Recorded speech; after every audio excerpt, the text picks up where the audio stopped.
People with depression often say they feel purposeless, irrelevant, and invisible.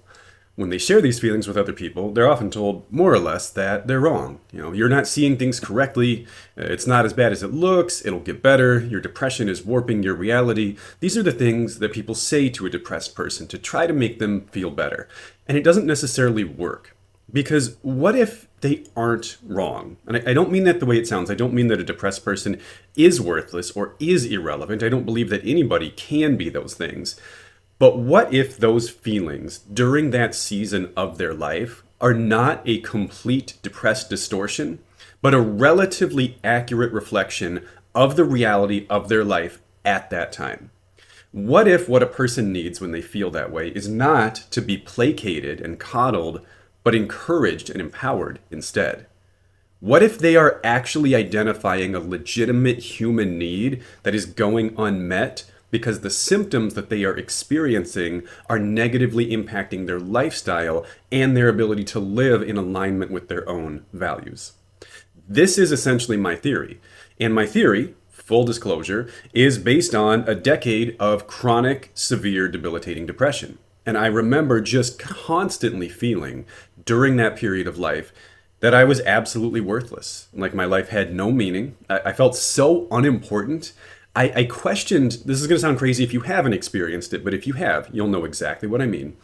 I questioned if I was real, like if I actually existed, because I felt so inconsequential to the world. I thought I might be like an imaginary being. That was how bad it was. And as I look back on that decade of my life with a relatively clear mind, I realized that I wasn't as wrong as everybody was telling me. I really was living in a way that minimized my impact on other people and on the world in general. I certainly didn't do that on purpose, but the symptoms I was experiencing were causing me to live in a way where I was irrelevant. I was about as close to non-existence as a person can be without being dead. And that wasn't my imagination. That wasn't a distortion. That was the reality of my life. It started with depression. Depression was the catalyst that began that part of my journey. But the more I withdrew from the world because of the way I felt, the more I created, unintentionally, a self-perpetuating downward spiral. The more I withdrew, the more depressed I became. The more depressed I became, the more I withdrew, until I eventually felt like I was not a living human being, but just kind of a body or a shell shuffling through a miserable life. I've been working on trying to explain this for a long time. And I want to be very careful with how I say these things today, because I absolutely do not want it to sound like I am blaming a depressed person for their depression. That is not my stance on this. I've been that person. I've been the victim of depression. It is nightmarishly miserable. And I know for a fact that nobody would voluntarily choose to live that way. Don't believe that for a second. But if you're constantly being told that your gradually worsening life and your gradually declining mental health is not your fault, you end up sitting around and waiting for a spontaneous improvement that never comes. And the longer you spiral downward, the more hopeless and powerless you feel. Because if you believe that it is not your fault, you probably also believe there's nothing you can do about it, and that this is just a waiting game. And the longer you wait, and the longer it doesn't get better, the more miserable you feel. My truth and my reality is that when I finally found a way out of this downward spiral, it was by looking at something that I had never considered before, and in fact have never even heard anybody else talk about, although that could be because I don't spend much time consuming social media, which is kind of going to be the point of today's video, at least in part. I had never considered my consumption to creation ratio. Let me explain what I mean by that.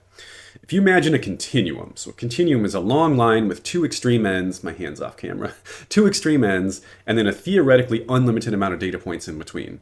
Creation is one end of this continuum and consumption is the other end of this continuum. When you are creating, you are doing something to change or influence the world, sometimes on a large scale, sometimes on a small scale. So just to give some very broad examples, and there's literally thousands of examples, things like writing, art, public speaking, big examples, right? But it could be macro examples too. When you cook a meal for yourself or for someone else, or when you exercise, if you make content, I mean, if you do literally anything that causes you to take something inside of you and manifest it, not in like a manifesting kind of way, but just in a doing it kind of way, into the physical world, whether it's a physical or mental change, whether it only affects you or it only affects other people, you are creating. You are taking an action to change the things around you and inside of you. When you are consuming, it is the opposite. You are being influenced by the world. You are being changed by the world. And that could involve consuming social media, reading, watching TVs or music, movies, listening to podcasts. Like all these things are forms of consumption, right? You're essentially opening yourself up to the world and saying, world, pour into me, make me more like you and less like me. Depression pushes us further into consumption and further away from creation because it drains our energy and our focus and motivation. And it is obviously harder to create than to consume. It requires more energy. It requires more of everything that depression takes away from us. Joy, executive functioning, drive, desire. It's a hard thing to do when you're depressed. And I 1,000,000% understand this, okay? The thing is, being unbalanced towards consumption is going to make your depression worse. And it's going to make your depression worse for two reasons. The first is you lose your sense of purpose and agency. As I said before, when you are consuming, you're becoming less and less of your unique individualized self and more a conduit for the global average of humanity. Basically, you're just transforming into a statistical mean of humanity. The boundaries between yourself and others begin to fade. And that's a depressing thought. When you become less like who you were made to be, it's not a good thing. The other reason that I think being overly invested on the consumption side of things is really, really bad for us is that I personally believe that the world is kind of a messed up place. And that's also something I used to attribute to my depression. I thought, I just think that because I'm depressed, and that's what other people told me too.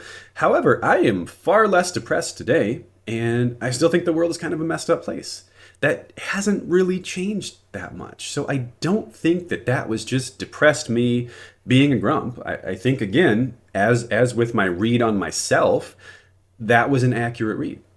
And so during this decade of severe depression, I was 99% consumption. And I only say 99% because I don't like to speak in absolutes, but I cannot think of a single thing I did to affect any change in my life or the lives of others or the world in general. I was just an open vessel for the world to pour itself into, and that did not go well for me. This might be unique to me, although I don't think it is. I have always felt that I am poorly built for the world. That the world in general, and I know this is edgy teenager talk, I know, but like the world and me are not a great fit. And every time I try to be more in the world, I just don't feel good. It just doesn't work out real well for me. And so when I look back on that decade of my life and how I was living, I feel like it's not a huge mystery why things kept getting worse and worse and worse, because I was essentially trying to fit a round peg into a square hole, and it just didn't go well. And it was only when I worked on adjusting my place on this consumption to creation ratio and worked on allowing the world a little less access to me and putting a little more of myself back out into the world, bit by bit, piece by piece, that things started to get better. Now, if you're watching this or listening to this and you're thinking of creation in very large scale ways, like maybe you're looking at me and thinking, okay, this guy's a YouTuber and he's made like 200 videos. Like, I'm not going to do that. You don't have to. I mean, I'm 41 years old and I started YouTube 18 months ago. So I'm not talking about, like, if you want to do that, I'm not saying that's a bad idea. But there are so many ways that you can create.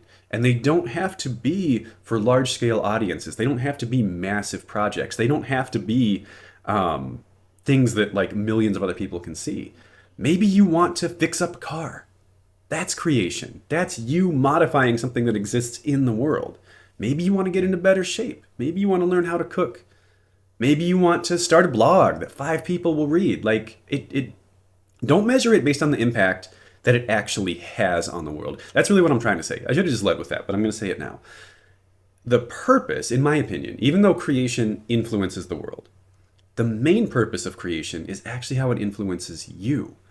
Because when you are living in a way that is authentic to your values, and when you're taking what's inside of you in some way, shape, or form, whether that's words or a vision or whatever it is, and you're putting it back out there and saying, this is what I see, this is what I think, this is what I feel, it's good for you.